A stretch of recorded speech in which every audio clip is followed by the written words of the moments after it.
अस्सलाम वालेकुम वीरो की हाल चाल है।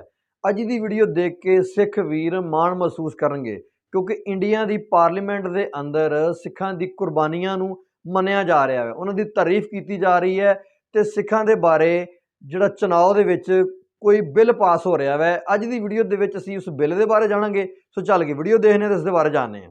मिनिस्टर श्री राजनाथ सिंह जी। उपसभापति महोदय, सिख गुरुद्वारा प्रबंधक कमेटी के इस एक्ट के संशोधन के संबंध में इस सदन के कई माननीय सदस्यों ने अपने विचार व्यक्त किए हैं।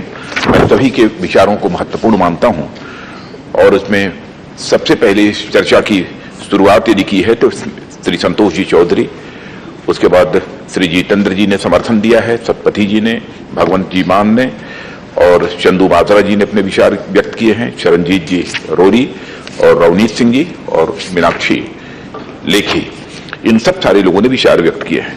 जहां तक सिख धर्म के इतिहास का प्रश्न है, मैं कहना चाहूंगा उपसभापति महोदय कि इस सच्चाई को कोई नकार नहीं सकता जो भारत के इतिहास को जानता है कि भारत की संस्कृति की रक्षा करने में सबसे बड़ा योगदान यदि किसी का है तो सिख धर्म के मानने वाले लोगों का सबसे बड़ा योगदान है। मैं समझता हूं कि आज भी भारतीय संस्कृति की जिस प्रकार से सिख कौम के लोगों ने रक्षा की है, उसी के परिणाम स्वरूप आज भारतीय संस्कृति का प्रचार प्रसार दुनिया के दूसरे देशों में भी हुआ है और आज भी भारतीय संस्कृति के प्रति दुनिया के दूसरे देशों में रहने वाले लोग भी आस्था और विश्वास रखते हैं। जहां तक इस एक्ट का प्रश्न है, इस एक्ट के बारे में मैं जरूर कहना चाहता हूं कि सरकार को एक शिकायत प्राप्त हुई थी एसजीपीसी के ऑफिस बेयर्स के द्वारा और साथ ही साथ एसजीपीसी के मेंबर्स के द्वारा भी यह शिकायत प्राप्त हुई थी कि जब कभी एसजीपीसी के चुनाव होते हैं तो चुनाव के समय ऐसे लोग जो सिख नहीं होते हैं उनको भी मतदाता बना दिया जाता है और यह कोशिश की जाती है कि मतदाता के रूप में वह भी अपना रोल प्ले करें। तो जिन सिख धर्म को मानने वालों के हाथों में एसजीपीसी का मैनेजमेंट होना चाहिए, जो कंट्रोल रहना चाहिए, उसके लिए खतरा पैदा होता जा रहा है। यह एक शिकायत उस समय वहां पर की थी और साथ ही एसजीपीसी की जो जनरल असेंबली है उसने भी एक अपनी बैठक की थी और उसमें एक संकल्प पारित किया था और जिसमें उन्होंने कहा था कि केवल सिखों को ही, यानी सहधारियों को उससे अलग करके वो मतदाता का अधिकार केवल सिखों को दिया जाना चाहिए। एक ऐसा प्रस्ताव पारित किया था जिसका समर्थन पंजाब की गवर्नमेंट ने भी उस समय किया था।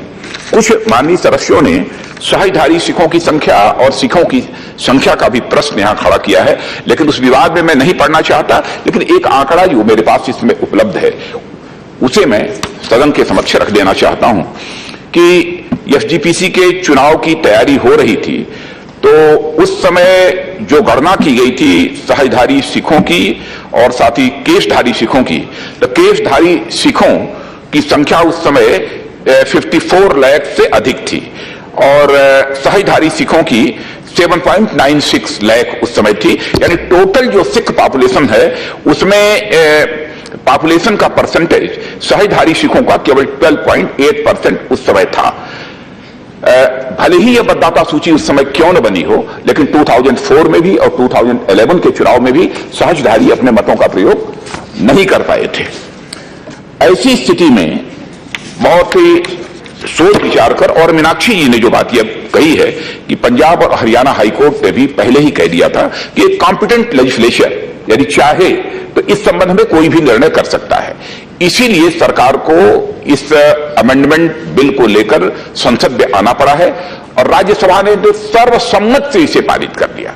किसी भी पार्टी ने इस पर चर्चा की भी कोई आवश्यकता नहीं समझी, सबने सर्वसम्मति से पारित किया है और मैं समझता हूं कि यह इस सदन में भी सभी सम्मानित सदस्य इस बिल को सर्वसम्मत पारित करेंगे, क्योंकि हर धर्म के मानने वाले लोगों को यह अधिकार प्राप्त है कि अपने धर्म की वह व्यवस्था कैसे चलाना चाहते हैं वह स्वयं इस संबंध में अंतिम फैसला करें। वीरो, तुसीं देखिया कि इंडियन पार्लीमेंट के अंदर एक हिंदू वीर सिखां दे पक्ष की गल कर रहा है कि जिहड़े सिखां दे बारे कोई बिल पास किया जा रहा है उहदे बारे वो कह रहा है कि बिल्कुल चर्चा नहीं हुई। तो इस गल का इतराफ करन रहा है कि इंडिया दे विच ਜਿੰਨੀਆਂ ਵੀ ਕੁਰਬਾਨੀਆਂ ਦਿੱਤੀਆਂ ਮੈਂ ਉਹਨਾਂ ਦੀਆਂ ਰਵਾਇਤ ਨੂੰ ਬਚਾਉਣ ਵਾਸਤੇ, ਹਿੰਦੂਇਜ਼ਮ ਨੂੰ ਬਚਾਉਣ ਵਾਸਤੇ, ਉਹ ਸਾਰੀਆਂ ਸਿੱਖਾਂ ਨੇ ਹੀ ਦਿੱਤੀਆਂ ਮੈਂ। ਤੇ ਅਗਰ ਬਾਹਰ ਦੀ ਦੁਨੀਆ ਦੇ ਵਿੱਚ ਇੱਕ ਨਾਮ ਹੈ, ਇੱਕ ਭਾਰਤ ਦਾ ਨਾਮ ਹੈ, ਤੇ ਉਹ ਸਿੱਖਾਂ ਦੀ ਵਜ੍ਹਾ ਤੋਂ ਨਾਮ ਹੈ। ਤੁਸੀਂ ਦੇਖਿਆ ਕਿ ਦੇਖੋ ਜੀ, ਸਿੱਖ ਰੈਜੀਮੈਂਟ ਉਹ ਇੰਡੀਅਨ ਆਰਮੀ ਦੇ ਵਿੱਚ ਵਾਹਦ ਰੈਜੀਮੈਂਟ ਹੈ ਜਿਹੜੀ ਕਿ ਹਰ ਮੁਸ਼ਕਿਲ ਮੁਹਾਜ਼ ਦੇ ਉੱਤੇ ਉਹਨੂੰ ਅੱਗੇ ਲਾਇਆ ਜਾਂਦਾ। ਚਾਹੇ ਚਾਈਨਾ ਦੀ ਉਹ ਜੰਗ ਹੋਵੇ ਚਾਈਨਾ ਨਾਲ, ਤਦ ਵੀ ਸਿੱਖ ਰੈਜੀਮੈਂਟ ਹੋ ਕੇ ਕਰ ਦਿੰਦਾ ਜਾਂਦਾ। ਚਾਹੇ ਪਾਕਿਸਤਾਨ ਨਾਲ ਜੰਗ ਹੋਵੇ ਤਦ ਵੀ ਸਿੱਖ ਰੈਜੀਮੈਂਟ, ਕਿ ਜਦੋਂ ਵੀ ਇੰਡੀਅਨ ਆਰਮੀ 'ਤੇ ਔਖਾ ਟਾਈਮ ਆਉਂਦਾ ਵੈ ਤੇ ਸਿੱਖ ਰੈਜੀਮੈਂਟ ਨੂੰ ਅੱਗੇ ਕਰ ਦਿੱਤਾ ਜਾਂਦਾ। ਸਿੱਖਾਂ ਨੇ ਹਮੇਸ਼ਾ ਹੀ ਕੁਰਬਾਨੀਆਂ ਦਿੱਤੀਆਂ ਮੈਂ, ਲੇਕਿਨ ਪੰਜਾਬ ਦੇ ਨਾਲ ਜ਼ਿਆਦਤੀ ਹੁੰਦੀ ਹੈ। ਪੰਜਾਬ ਦੇ ਹੱਕ ਉਹਨੂੰ ਨਹੀਂ ਦਿੱਤੇ ਜਾਂਦੇ। ਪਾਣੀ ਦਾ ਮਸਲਾ, ਸਿੱਖਾਂ ਨੂੰ ਉਹਨਾਂ ਦੀ ਜਿਹੜੀ ਰਜਿਸਟ੍ਰੇਸ਼ਨ ਹੈ ਸ਼ਾਦੀ ਦੀ, ਉਹਦਾ ਮਸਲਾ, ਹੋਰ ਵੀ ਕਈ ਇਸ ਤਰ੍ਹਾਂ ਦੇ ਮਸਲੇ ਚੱਲਦੇ ਆ। ਲੇਕਿਨ ਅੱਜ ਜਿਹੜਾ ਮੁੱਦਾ ਚੁੱਕਿਆ ਗਿਆ ਵੈ, SGP ਦੇ ਵਿੱਚ ਜਿਹੜੇ ਚੁਣਾਵ ਹੁੰਦੇ ਆ ਸਿੱਖਾਂ ਦੇ, ਆਪਣੇ ਉਹਨਾਂ ਦੇ ਜਿਹੜੇ ਚੁਣਾਵ ਹੁੰਦੇ ਆ ਉਹਨਾਂ ਦੇ ਵਿੱਚ ਉਹਨਾਂ ਨੇ ਕਿਹਾ ਵੈ ਕਿ ਸਿੱਖਾਂ ਨੂੰ ਰਾਈਟ ਦਿੱਤਾ ਜਾਵੇ। ਤੇ ਇਹਦੇ ਬਾਰੇ ਉਹਨਾਂ ਨੇ ਕਿਹਾ ਵੈ ਕਿ ਸਿੱਖਾਂ ਕੋ ਜਾਂ ਪਾਰਲੀਮੈਂਟ ਦੇ ਵਿੱਚ ਉਸ ਬਿੱਲ ਦੇ ਉੱਤੇ ਗੱਲ ਕਰਨ ਦੀ ਜ਼ਹਿਮਤ ਨਹੀਂ ਕੀਤੀ ਗਈ। ਉਸ ਬਿੱਲ ਨੂੰ ਉਂਝ ਹੀ ਪਾਸ ਕਰ ਲਿਆ ਗਿਆ। ਵੀਰੋ, ਇਹ ਮੋਸਟਲੀ ਤੌਰ 'ਤੇ ਹੁੰਦਾ ਵੈ ਕਿ ਜਿਸ ਵੀ ਬੰਦੇ ਦੀ ਅਕਸਰੀਅਤ ਹੁੰਦੀ ਹੈ, ਜਿਹੜੀ ਕੌਮ ਜ਼ਿਆਦਾ ਹੁੰਦੀ ਹੈ, ਉਹ ਆਪਣੇ ਜ਼ਿਆਦਾ ਤਾਕਤ ਦੇ ਉੱਤੇ ਉਹ ਆਪਣੇ ਬਿੱਲ ਪਾਸ ਕਰਾ ਲੈਂਦੇ ਆ, ਆਪਣੇ ਹੱਕ ਦੇ ਕਾਨੂੰਨ ਪਾਸ ਕਰਾ ਲੈਂਦੇ ਆ। ਇਹ ਇਸੇ ਤਰ੍ਹਾਂ ਹੀ ਹੈ ਜਿਸ ਤਰ੍ਹਾਂ ਕਿ ਇੱਕ ਤੁਸੀਂ ਖਾਨਦਾਨ ਤੁਸੀਂ ਦੇਖ ਲਓ, ਕਿਸੇ ਪਿੰਡ ਵਿੱਚ ਕੋਈ ਤਕੜਾ ਖਾਨਦਾਨ ਹੋਏਗਾ, ਉਹਦੇ ਬਹੁਤੇ ਰਿਸ਼ਤੇਦਾਰ ਹੋਣਗੇ ਤੇ ਉਹ ਆਪਣੇ ਮਰਜ਼ੀ ਦੇ ਫੈਸਲੇ ਕਰ ਲੈਣਗੇ, ਤੇ ਜਿਹੜੇ ਮਾੜੇ ਲੋਕ ਹੋਣਗੇ, ਜਿਹੜੇ ਘੱਟ ਤਾਦਾਦ ਦੇ ਵਿੱਚ ਹੋਣਗੇ, ਉਹਨਾਂ ਦੀ ਗੱਲ ਹੀ ਨਹੀਂ ਸੁਣੀ ਜਾਂਦੀ। ਤੇ ਇਹ ਇੱਕ ਬੜਾ ਹੀ ਅੱਛਾ, ਮੈਂ ਪੋਜ਼ਿਟਿਵ ਇਸ ਚੀਜ਼ ਨੂੰ ਮੰਨਦਾ ਮੈਂ ਕਿ ਚਲੋ ਕੋਈ ਦੇ ਇਸ ਤਰ੍ਹਾਂ ਦੇ ਲੋਕ ਹੈਗੇ ਆ ਜਿਹੜਾ ਕਿ ਸਿੱਖਾਂ ਦੇ ਬਾਰੇ ਪੋਜ਼ਿਟਿਵ ਸੋਚਦੇ ਆ, ਜਿਹੜੇ ਕਿ ਸਿੱਖਾਂ ਦੀ ਕੁਰਬਾਨੀਆਂ ਨੂੰ ਮੰਨਦੇ ਆ। ਜਦੋਂ ਤੁਸੀਂ ਕੋਈ ਵਧੀਆ ਤੇ ਚੰਗਾ ਕੰਮ ਕਰੋਗੇ, ਤੁਹਾਡਾ ਭਾਵੇਂ ਦੁਸ਼ਮਣ ਵੀ ਹੈ, ਉਹ ਇਹ ਗੱਲ ਮੰਨਣ ਤੇ ਮਜਬੂਰ ਹੋ ਜਾਏਗਾ ਕਿ ਇਹ ਜਿਹੜਾ ਬੰਦਾ ਕੰਮ ਕਰ ਰਿਹਾ ਵਾ ਉਹ ਬਿਲਕੁਲ ਠੀਕ ਕਰ ਰਿਹਾ ਵਾ। ਤੇ ਸਿੱਖ ਕੌਮ ਚਾਹੇ ਤਾਦਾਦ ਦੇ ਵਿੱਚ ਥੋੜ੍ਹੀ ਹੈ, ਲੇਕਿਨ ਪੂਰੀ ਦੁਨੀਆ ਦੇ ਵਿੱਚ ਸਰਦਾਰਾਂ ਦਾ ਇੱਕ ਆਪਣਾ ਮੁਕਾਮ ਹੈ, ਉਹਨਾਂ ਦੀ ਇੱਕ ਆਪਣੀ ਹੀ ਵੈਲਿਊ ਹੈ।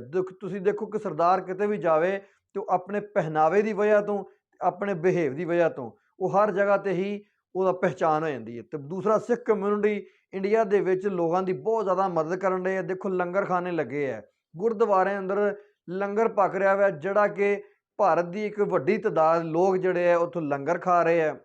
ਜਿਹੜਾ ਬੇਰੁਜ਼ਗਾਰੀ ਦਾ ਮਸਲਾ ਵਾ, ਜਿਹੜਾ ਲੋਕਾਂ ਨੂੰ ਭੁੱਖ ਦਾ ਮਸਲਾ ਵਾ, ਉਹ ਹੱਲ ਹੋ ਰਿਹਾ ਵਾ। ਤੇ ਸਿੱਖ ਕਮਿਊਨਿਟੀ ਇਹਦੇ ਅੰਦਰ ਆਪਣਾ ਯੋਗਦਾਨ ਕਰਨ ਰਹੀ ਹੈ, ਆਪਣਾ ਹਿੱਸਾ ਪਾ ਰਹੀ ਹੈ। ਇੰਡੀਅਨ ਗੌਰਮੈਂਟ ਨੂੰ ਚਾਹੀਦਾ ਵਾ ਕਿ ਸਿੱਖ ਕੌਮ ਦੇ ਨਾਲ ਪੂਰਾ ਤਰੀਕੇ ਨਾਲ ਉਹਨਾਂ ਦਾ ਤਾਵਨ ਕੀਤਾ ਜਾਵੇ ਤੇ ਉਹਨਾਂ ਦੇ ਨਾਲ ਜਿਹੜੀਆਂ ਜ਼ਿਆਦਤੀਆਂ ਹੁੰਦੀਆਂ ਵਾ, ਜ਼ਿਆਦਤੀਆਂ ਨੂੰ ਖਤਮ ਕੀਤਾ ਜਾਵੇ।